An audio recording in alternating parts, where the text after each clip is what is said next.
A regular night in Brooklyn Heights, a group of young black men stand outside a cafe, chatting, until the sharp sound of a police siren cuts through the air.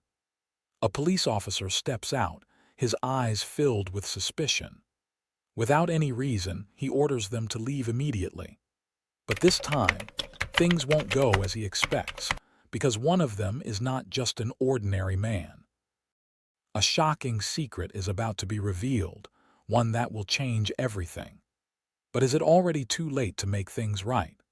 Follow along to see how the story unfolded, how justice was served only on H2 Black Thread. Don't forget to leave a comment sharing your thoughts and subscribe to the channel to stay updated with our latest videos. Because the truth deserves to be told. Let's begin. Brooklyn Heights had long been a diverse and vibrant neighborhood, a patchwork of cultures and backgrounds that blended together. Yet, not everyone appreciated the richness of its diversity. Among the police force patrolling its streets was Officer Mark Sullivan, a seasoned but deeply prejudiced officer with a history of making assumptions about people based solely on their skin color. His worldview had become shaped by years of conditioning that led him to see people of color as threats, often labeling them potential criminals before even giving them a chance. As Sullivan cruised through the streets that warm autumn afternoon, the setting sun cast long shadows over the pavement, and the smell of fresh coffee and pastries wafted from the local cafe on the corner. It was the kind of place where people gathered for casual conversations, a familiar setting for many of the neighborhood's regulars. But to Sullivan, it was just another hot spot, a place where trouble could be brewing. His cruiser idled at a red light, the sound of his engine rumbling as he glanced over at a group of young men standing outside the cafe. They weren't doing anything particularly suspicious, yet in Sullivan's mind, their mere presence in that area was enough to raise red flags. He had seen them on the corner before, at least some of them, and his instincts told him that something wasn't right. As a police officer, he had developed a keen sense for spotting trouble before it happened, or so he thought. He stared at the group with narrowed eyes, already preparing his next move. The young men laughed among themselves, their conversation light-hearted and filled with the kind of youthful energy that Sullivan had long stopped connecting with. He couldn't understand why anyone would choose to hang out in a place like this without an agenda. His grip tightened on the steering wheel, and his finger hovered over the radio, contemplating whether to call for backup or simply confront the group himself. In his mind, they looked like they were causing trouble, even if they weren't. It was a judgment he made almost instinctively. The light turned green, but Sullivan didn't move. His eyes were still fixed on the group of young men. One of them caught his gaze, a confident young man with a bright smile and a relaxed posture. Sullivan didn't recognize him immediately, but his suspicion deepened. His mind raced, forming conclusions before even having a chance to gather all the facts. After all, he was a police officer. His job was to maintain order, to root out potential threats before they escalated. With a decisive motion, Sullivan turned the wheel sharply, guiding his patrol car toward the curb in front of the cafe. His tires screeched slightly as he came to a stop, the noise cutting through the evening air. The young men turned their heads at the sound, their expressions shifting from casual amusement to curiosity. Sullivan stepped out of the car with a sense of authority, his uniform crisp and his posture rigid. He scanned the group, his eyes cold and calculating. "Hey," Sullivan barked, his voice carrying across the sidewalk. "What are you guys doing here?" The group froze, exchanging quick, confused glances. The young man who had met Sullivan's gaze earlier stepped forward. He was taller than most, his broad shoulders and confident demeanor marking him as someone who commanded respect in the community. He wore a black hoodie, jeans, and sneakers, an outfit that spoke to both his comfort and his role within the local community. His name was Jordan Hayes. Jordan had grown up in Brooklyn Heights, and despite the challenges of the neighborhood, he had made a name for himself as a respected community leader. He wasn't just someone who gave speeches or ran programs. He was someone who actively worked to improve the area, helping people find jobs, offering mentorship to young men, and organizing community events. Jordan's efforts had earned him the trust and admiration of many in the neighborhood. But to Sullivan, Jordan was just another young man who happened to be in the wrong place at the wrong time.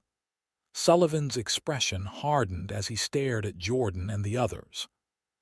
"What are you monkeys doing here?" he spat, his voice dripping with disdain. The words hit like a slap, slicing through the air with venom. The group fell silent, their faces turning from confusion to shock. Jordan's eyes widened for a split second before he regained his composure. The term was not only offensive, it was rooted in a history of dehumanization that no one in the group could ignore. His friends, who knew him well, could see the change in his demeanor immediately. They had heard Sullivan's words too, and it was clear that the officer's prejudiced views were on full display. Jordan, though, wasn't one to back down in the face of injustice. His voice was steady but filled with disbelief as he spoke. "Excuse me," he asked, his brow furrowed in confusion and anger. "Did you just call us monkeys?" Sullivan didn't flinch. He was used to dismissing people like Jordan, people who challenged his authority. "Yeah, that's right," he sneered, his eyes scanning the group of young men. "You're nothing but trouble. What's the deal here?"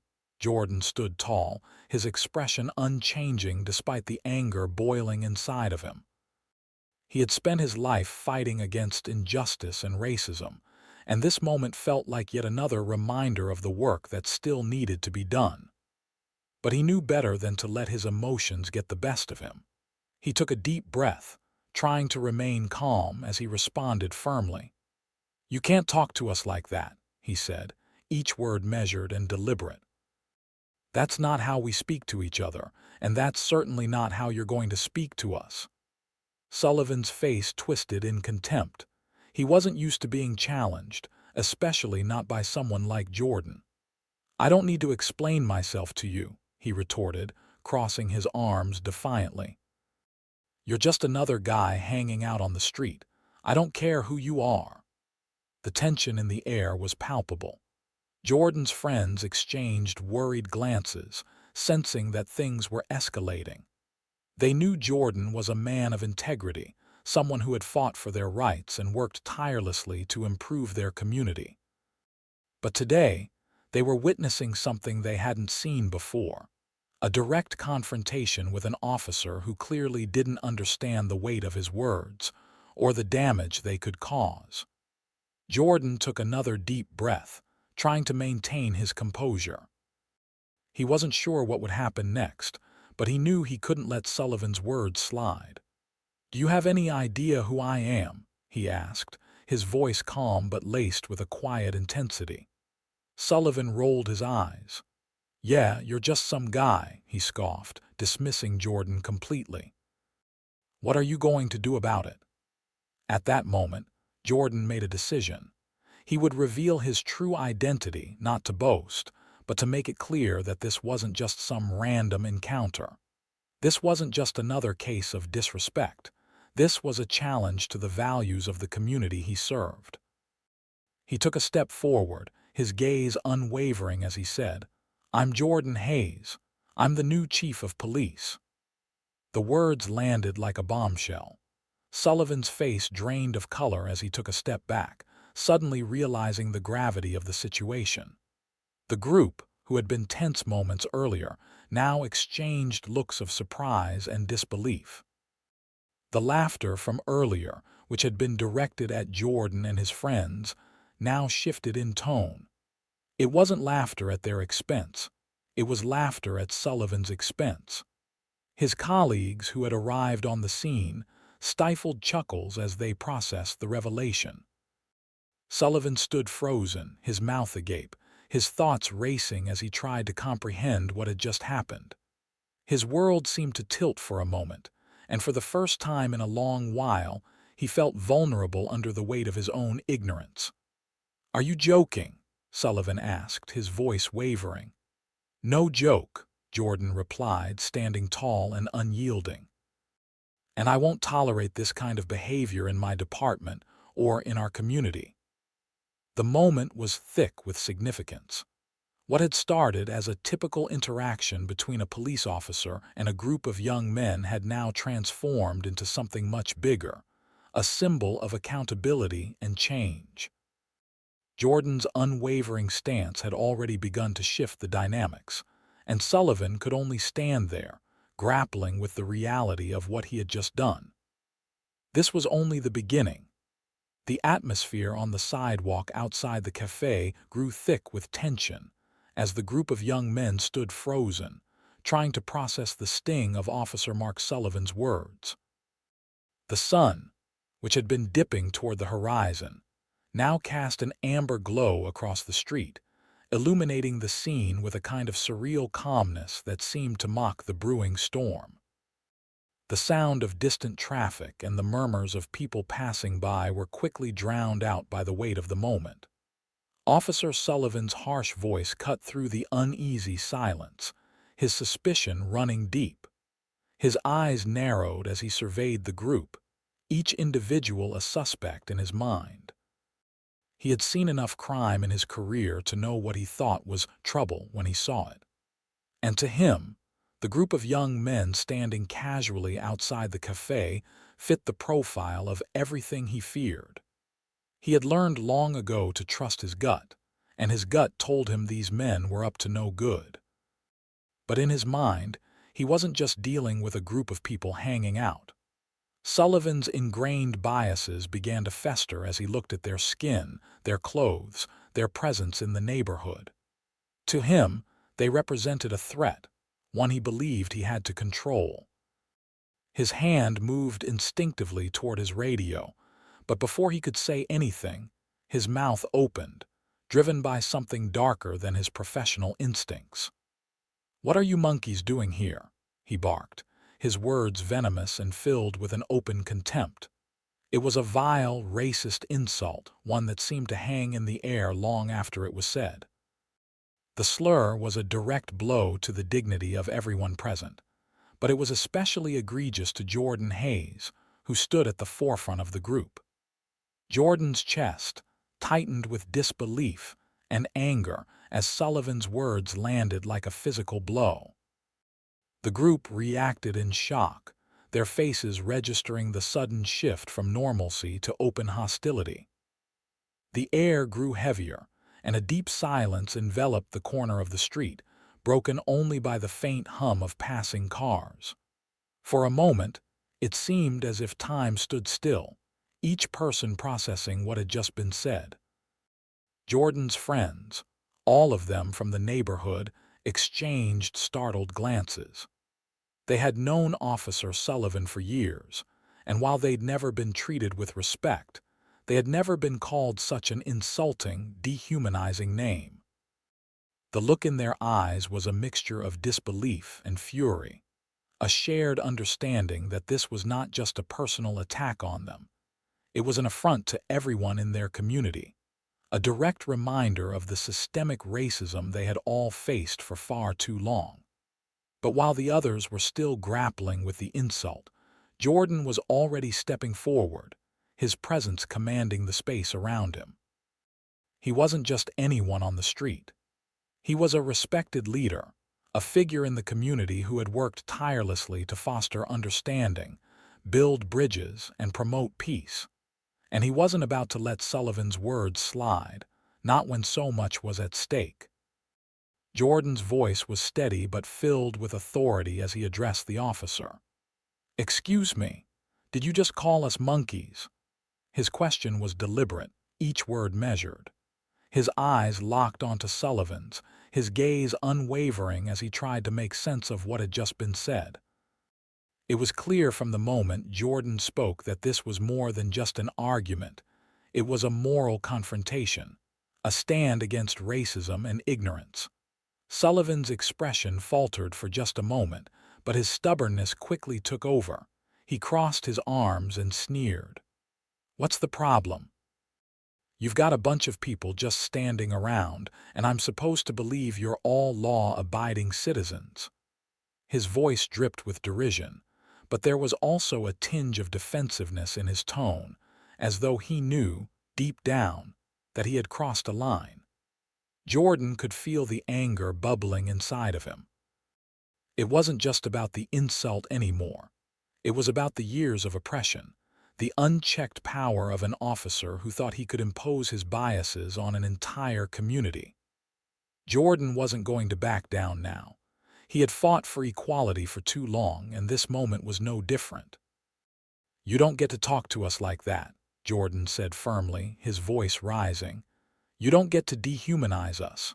Not now, not ever." He took another step forward, closing the distance between him and Sullivan. "Who do you think you are to call us monkeys and think you can just walk away from this?" The bystanders who had been observing the scene in silence were beginning to gather more around the cafe, drawn by the argument that was escalating before their eyes. A few of them began to murmur amongst themselves, some offering nervous glances toward the officers, while others simply watched in quiet anticipation. The tension was palpable. The group of young men now stood behind Jordan, their faces hardening as they recognized what was happening. This wasn't just a disagreement. It was a battle for respect and dignity, and they stood with Jordan. Sullivan, however, wasn't backing down. He was too proud, too ingrained in his ways to concede to what he considered an insignificant challenge. "I don't need to explain myself to you," he shot back, his voice rough and dismissive. "I'm the one in charge here. You've got no right to question me." The intensity of the confrontation made it feel like the world had paused, but the reality was that the situation was escalating quickly.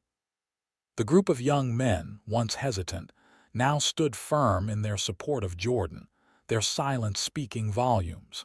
They had witnessed Jordan's work in the community. They had seen his passion for justice. And now, they were ready to stand beside him.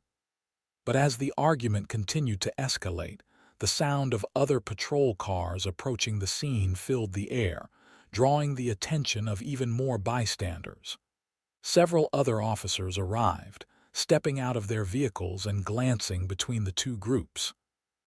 It was clear they were uncertain of how to proceed. Some of them exchanged uncomfortable glances with each other, while others simply stood in place, unsure of how to handle the situation. One of the arriving officers, who had worked with Sullivan for years, looked at him and shook his head. "Mark," he said quietly, his voice filled with a mixture of concern and confusion. "What's going on here?" He had seen Sullivan get into confrontations before, but never like this. Never with someone as respected as Jordan Hayes. Sullivan didn't respond at first. He stood rigid, his chest puffed out in defiance, his face set in a grimace of stubborn pride.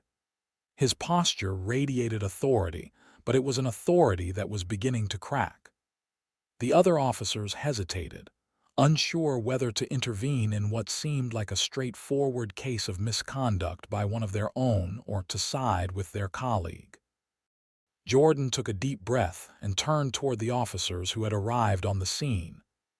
"This man," he said, pointing to Sullivan, "called us monkeys. I'm asking you to do the right thing and step in. This kind of behavior is unacceptable." The officers looked at each other, the weight of Jordan's words hanging in the air. They were caught between their loyalty to their fellow officer and their sense of right and wrong. They knew, deep down, that what Sullivan had said was wrong, but would they have the courage to act? The standoff was far from over, and the choices that would be made in the coming moments would determine much more than just the outcome of this single confrontation. The arrest was sudden, unexpected, and charged with the kind of tension that seemed to crackle in the air. As soon as Officer Mark Sullivan's voice rose in a harsh command, the mood on the street shifted.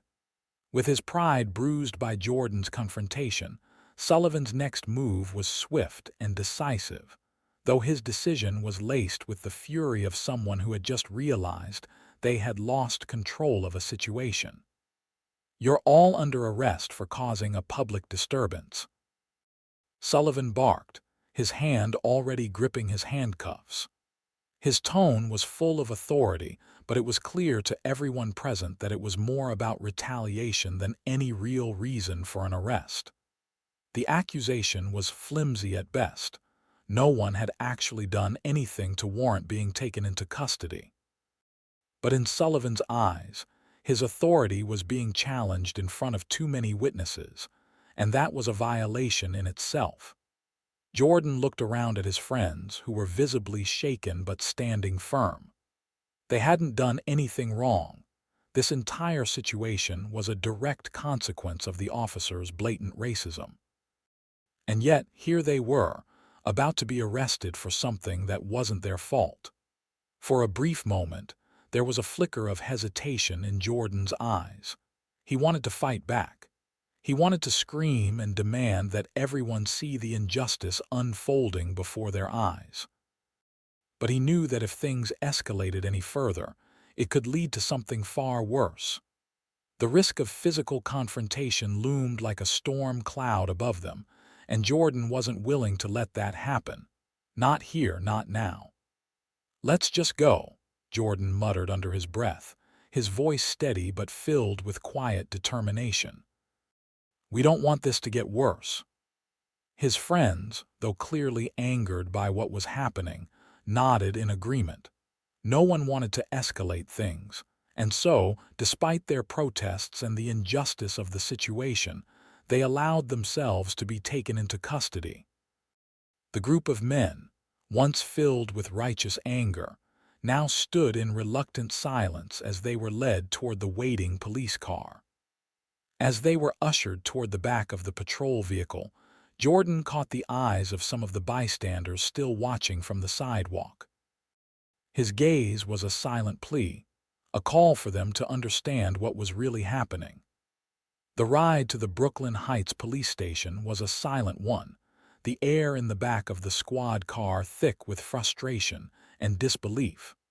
Jordan sat with his back against the cool metal of the vehicle, his thoughts swirling as he tried to process the situation.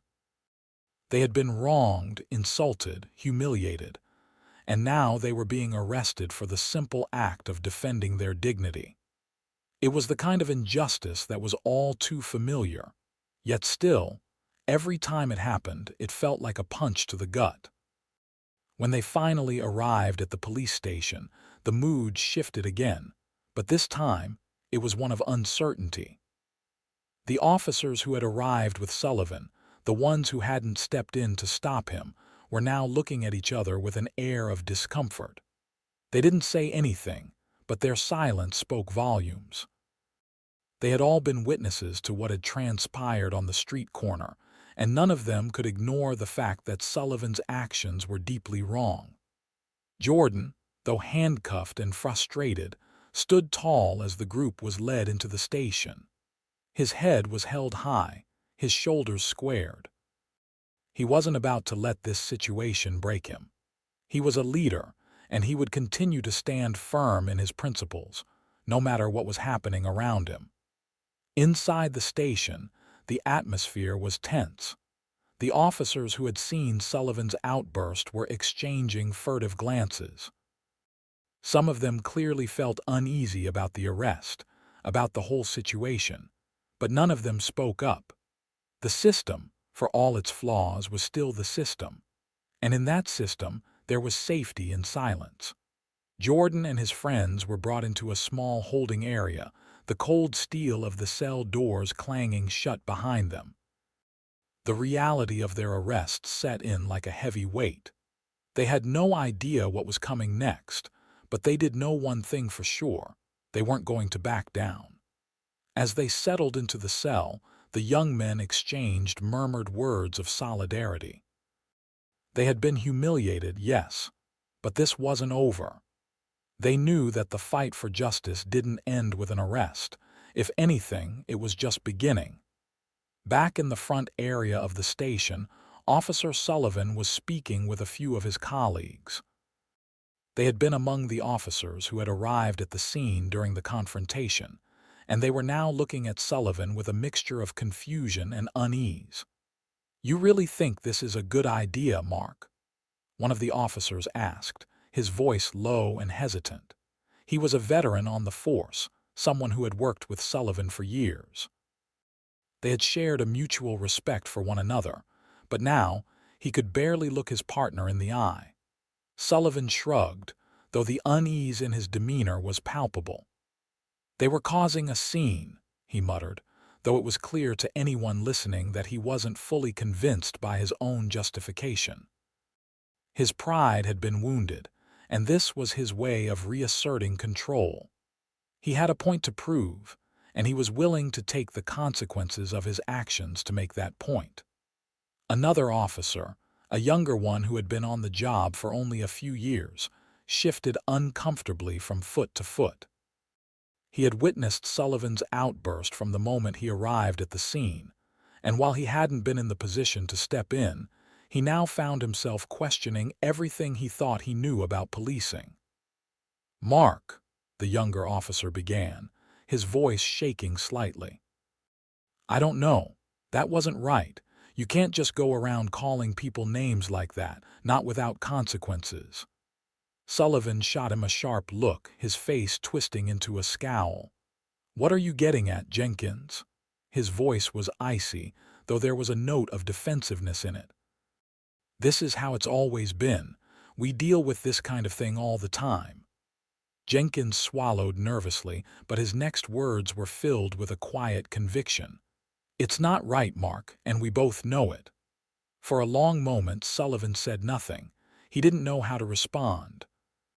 He had always been in control, always had the power, and for the first time he wasn't sure he had the moral high ground. But still, his pride refused to let him admit he had done anything wrong. Meanwhile, Jordan sat silently in the holding cell, his thoughts running wild. He knew this was far from over. He would fight for what was right, no matter how long it took or how difficult it became. The road ahead would be long, but Jordan was prepared to walk it. What happened next would change everything, not just for him, but for the community he had dedicated his life to. He wasn't going to let this moment slip away without standing for something bigger than himself. In the end, Jordan knew that this wasn't just about him. It was about everyone who had ever faced injustice. It was about the chance for real change, and he would make sure that this moment would be remembered as the turning point. The silence inside the holding area was oppressive, as if the very walls of the Brooklyn Heights police station were holding their breath. The small room, which had been filled with tension since Jordan and his friends had been escorted in, now seemed to shrink even further. The faint sound of footsteps echoed down the hallway, and every so often distant voices could be heard from the station's front desk. But inside the holding area, it was eerily still. Jordan sat with his back against the cold metal of the bench, his arms crossed tightly over his chest. His mind was racing, but his body remained still, focused, patient, waiting for the right moment. He had never imagined that he would find himself in this situation. A moment of frustration, of humiliation, had turned into an opportunity for change, but not one he had anticipated. It was clear that this moment needed to count. He wasn't just going to sit idly by and accept the injustice that had been served to him, to his friends, and to his community. His friends were all tense, their faces a mix of confusion, anger, and disbelief. They had been wronged, yes, but they were also incredibly aware of the gravity of what was happening.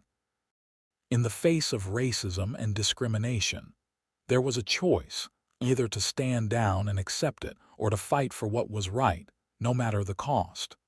Jordan had already made his choice. As he sat quietly, reflecting on what had transpired, he began to notice the shift in the atmosphere.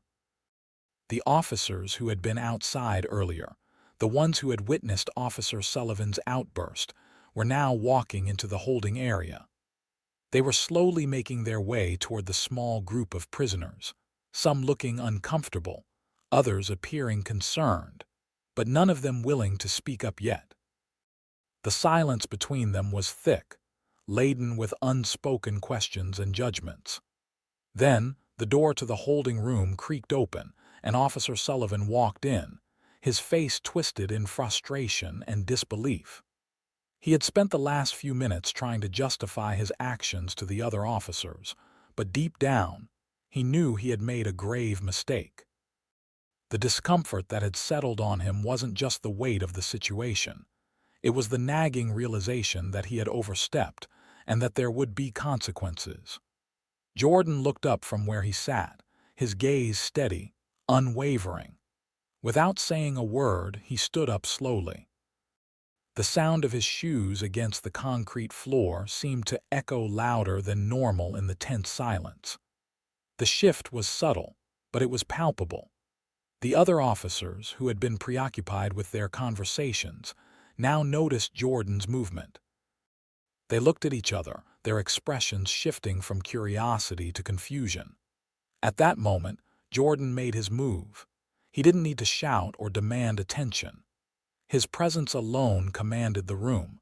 Standing tall, his posture exuded authority, but there was no arrogance in it. It was the quiet confidence of a man who knew exactly who he was and what he stood for. "I'm the new chief of police," Jordan said calmly, his voice cutting through the tension like a knife. "I'm David Hayes, the new chief of police of Brooklyn Heights." The words landed with a shocking weight, and the room seemed to fall into a profound silence. The officers who had been speaking amongst themselves stopped mid-sentence, their eyes snapping toward Jordan. Sullivan, still standing in the doorway, blinked several times as if trying to process the information that had just been dropped on him. For a moment, no one moved. It was as though the room had frozen in time, each individual trying to come to grips with what they had just heard. Sullivan's face turned an ashen shade of white as realization slowly crept in, like the steady tide of a storm breaking against the shore. His mouth opened, but no words came out. The gravity of his earlier actions was starting to weigh on him, and it felt as if the floor beneath him had vanished. Jordan stood still, his eyes never leaving Sullivan's, watching as the officer's mind struggled to process the truth.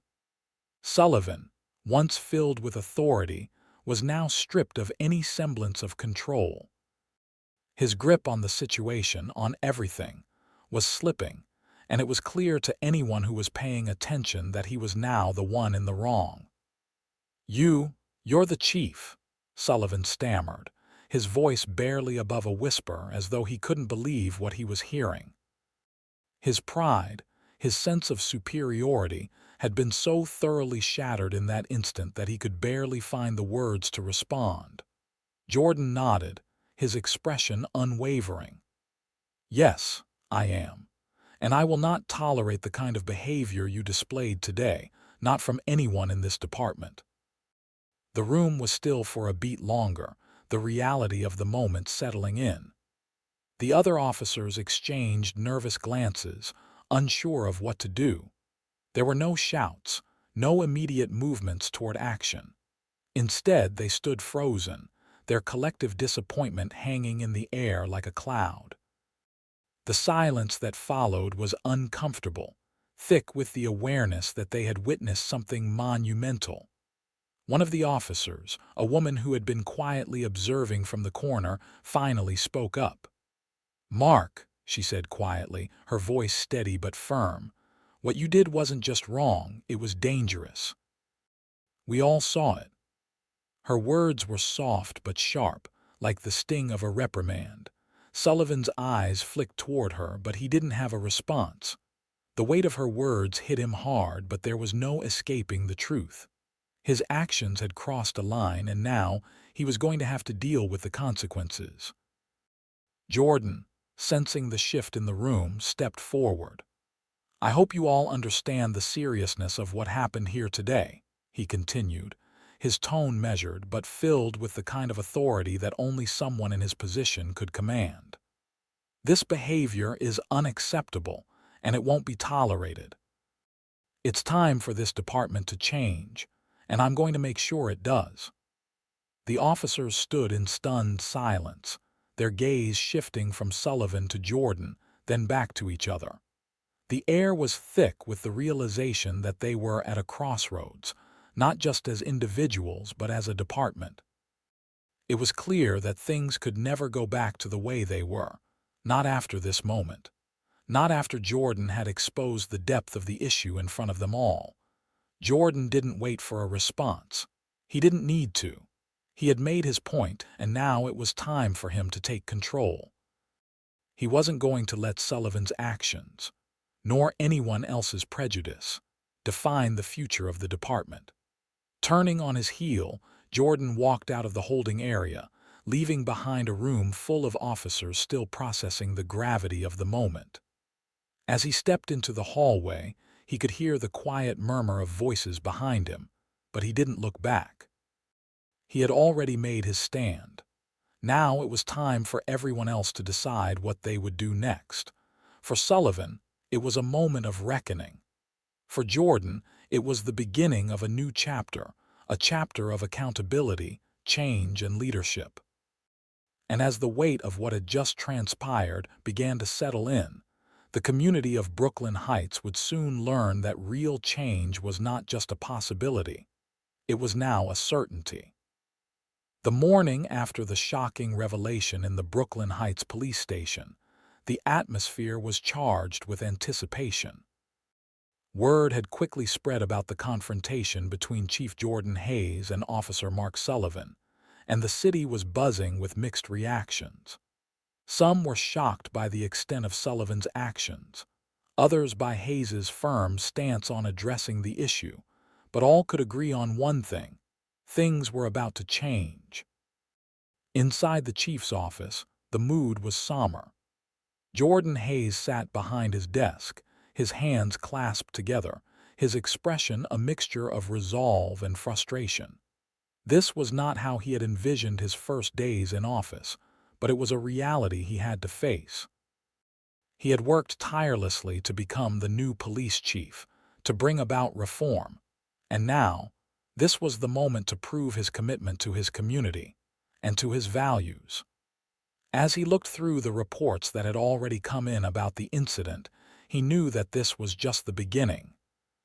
The moment he had been waiting for had arrived, the opportunity to make meaningful change.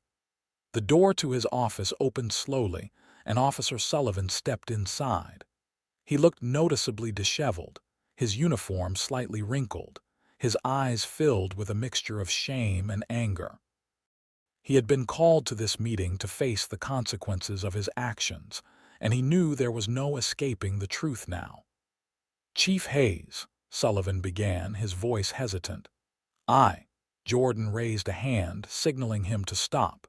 He didn't need to hear the apology. Sullivan's words no longer mattered. The damage had already been done.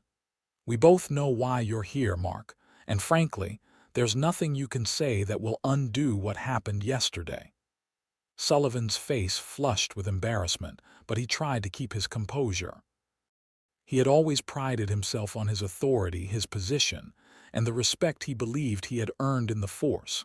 But all of that had unraveled in a matter of hours. Yesterday, he had crossed a line, and no apology could fix the damage he had caused. "I understand," Sullivan said, his voice quieter now. "I was wrong. But you have to understand it's not." "Not about what?" Jordan interjected, leaning forward. His voice was firm but not unkind. "It's not about you feeling threatened, or about you thinking that a group of young black men standing on a corner was some kind of criminal activity just because of the color of their skin." Sullivan flinched, but he didn't respond. He knew that Jordan was right. His actions had been driven by years of prejudice and misguided assumptions, the very biases he had failed to recognize. This was more than a single mistake. It was a reflection of an entire mindset that had no place in modern policing. Jordan stood up, walking around his desk slowly. His footsteps echoed in the otherwise quiet office. "You've made it clear that you're not fit to represent this department anymore, Mark. This is bigger than you or me. It's about the trust that the people of Brooklyn Heights have in their police force. And what you did yesterday shattered that trust." Sullivan opened his mouth, but nothing came out. He had no defense left. He was a man defeated not only by his actions but by his own lack of understanding. The walls that had protected him from the consequences of his racism had come crashing down, and he was left exposed. "I'm suspending you from duty, effective immediately," Jordan said decisively. "You'll be placed on administrative leave pending an investigation. An internal affairs team will be assigned to review your conduct, and the results will determine what happens next." The words hit Sullivan harder than he expected. For the first time, he felt what it was like to be powerless. His career, his reputation, all of it was at risk now. But deep down, he knew he had brought this upon himself. "I'm sorry," he muttered, though the words felt hollow. "I never meant to." Jordan cut him off again, his voice cold and authoritative. "You need to understand, Mark, your actions go far beyond a personal mistake. You represent the authority of the law. When you abuse that power, it affects the entire community. It makes people afraid of the very system that is supposed to protect them." Sullivan stood in stunned silence, unable to argue any further. The reality of the situation settled on him like a heavy weight. Jordan Hayes had taken control of the situation with an unwavering commitment to justice, and Sullivan had no choice but to accept it. Jordan took a deep breath, walking back to his desk and sitting down. He felt the weight of the decisions he had made. He was in charge now, but the road ahead was going to be difficult. Change, true change, wasn't just about enforcing the law. It was about changing the culture, about making sure that every officer understood the importance of treating every citizen with dignity, respect, and fairness. "I'm not just suspending you, Mark," Jordan continued. "I'm restructuring this department. There will be new policies in place, new training, new leadership. I'm going to ensure that this kind of behavior is never tolerated again." Sullivan nodded silently, still stunned, but he didn't try to argue. The silence between them lingered for a long moment before Jordan spoke again, his voice steady but filled with determination. "We'll be implementing mandatory diversity and anti-bias training for all officers. You need to understand that we don't just serve the people who look like us. We serve everyone, regardless of race, background, or social status. And if you can't accept that, then you don't belong here." Jordan paused, his gaze hardening as he looked Sullivan in the eyes. "You've had your chance, Mark. And now, you'll have to face the consequences of your actions. But this is also an opportunity for you to reflect on what kind of officer you want to be moving forward." Sullivan could only nod. There was no defense left. The consequences of his ignorance were now clear, and he had no choice but to accept the punishment that had been handed down. As Sullivan left the office, the weight of what had just transpired hung heavy in the air. For Jordan Hayes, the hard work was just beginning. He knew that this incident would serve as a litmus test for the future of the department, and he was determined to see it through. The community, too, was watching closely. The news of Sullivan's suspension quickly spread through the streets of Brooklyn Heights. People were talking, exchanging opinions and expressing their relief that someone was finally taking a stand. The local media picked up the story, praising Jordan for his swift action and for his commitment to making the police force more inclusive, more understanding, and more accountable. This was the beginning of a new era for the Brooklyn Heights Police Department, a time when justice would no longer be blind, but fair, equitable, and earned. And as Chief Hayes prepared to address the department in a formal press conference later that week, he knew the eyes of the entire city were upon him. The path to change would be long and fraught with obstacles, but Jordan Hayes was ready to lead the charge.